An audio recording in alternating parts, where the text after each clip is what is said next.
গ্রামে বলে 42 degree Celsius এসে যাই, গ্রামে বলে ঠান্ডা হাওয়া এসে যাই, ঠান্ডা হাওয়ার কাছে ঠান্ডা হয়ে আসি। ঠান্ডা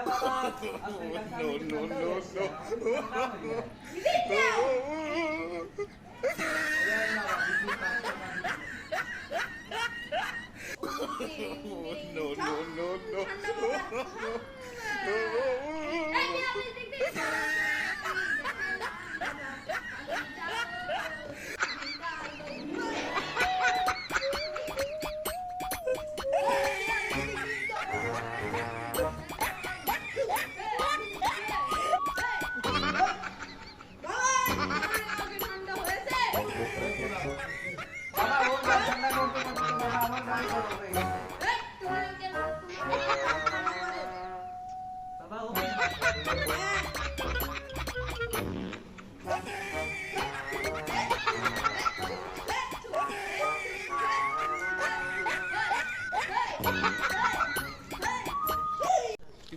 তো এই গরমে আমাদের ভিডিওটি দেখলেন। ভিডিওটি যদি ভালো লাগে তাহলে লাইক করবেন এবং সাবস্ক্রাইব করে আমাদের পাশে থাকবেন।